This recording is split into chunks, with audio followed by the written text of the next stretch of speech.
बात है विक्रम संवत 1908 की। सावन भादो के दिन थे। चारों तरफ मूसलाधार बरसात हो रही थी। तब परम पिता परमेश्वर शंकर भगवान ने अपनी लीला रचाई और अपने तेज से एक अलख महापुरुष को प्रकट किया और भोलेनाथ ने उन्हें निरंजन नाम से संबोधित करते हुए आदेश दिया कि जाओ निरंजन, मृत्यु लोक जाकर अपनी लीला रचाओ। भोलेनाथ जी से आदेश पाकर बाबा निरंजन भूलोक पर आ पहुँचे। साधु महाराज वर्षा में भीगे हुए और उनकी जटाओं से पानी टपक रहा था। खड़ाऊ कीचड़ में फिसल रही थी। फिर भी अलख निरंजन कहते शंख बजाते चले जा रहे थे और घूमते घूमते राजस्थान के बीकानेर जिले के गिरासर गांव की सोलंकिया ढाणी की तरफ निकल पड़े। बाबा निरंजन सोलंकिया ढाणी में गोविंद सिंह सोलंकी के घर के सामने जाकर रुक गए। इस समय गोविंद सिंह की धर्मपत्नी अपनी गाय का दूध निकालने में इतनी व्यस्त थी कि उन्हें ये पता ही न चला कि उनके दरवाजे पर साधु खड़े अलख जगा रहे हैं। इसी बीच महाराज ने अलख निरंजन की आवाज लगाते हुए शंख फूंक दिया। शंख से उत्पन्न तीव्र ध्वनि के परिणाम स्वरूप गाय बिदक गई और लात मारकर पूरा दूध बिखेर दिया। दूध को बिखरा हुआ देख गोविंद सिंह की पत्नी का पारा 7वें आसमान पर जा पहुंचा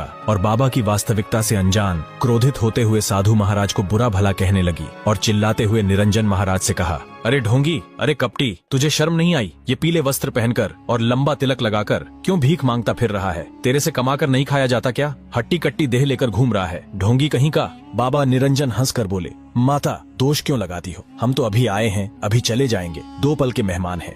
तभी गोविंद सिंह की पत्नी क्रोधित होकर बोली, चल चल, आगे का रास्ता नाप। बाबा निरंजन मुस्कुराते हुए वहां से चल पड़े। इसी दौरान दूर झोपड़ी के पास बैठे गोविंद सिंह जी के पिता श्री न्यादर सिंह जी की नजर बाबा पर पड़ी। अपने घर से साधु महाराज को खाली हाथ वापस लौटते देख उन्होंने सोचा, जरूर घर की औरतों ने कुछ कह दिया होगा, इसीलिए नाराज होकर जा रहे हैं। साफ मन के गोविंद सिंह जी और उनके पिता न्यादर सिंह जी को जल्दबाजी में कुछ समझ न आया और हड़बड़ी में एक कलश में जल लेकर उनके पीछे दौड़ पड़े और विनती करने लगे कि घर की औरतों द्वारा बोले गए कटु वचनों के लिए क्षमा करें, वे अबोध अज्ञान है। मगर साधु महाराज बिना कुछ सुने मुस्कुराते हुए आगे बढ़े चले जा रहे थे। तब श्री न्यादर सिंह जी ने बाबा निरंजन से कहा, अच्छा ठीक है महाराज, मेरे द्वारा लाया गया थोड़ा जल ही ग्रहण कर लीजिए।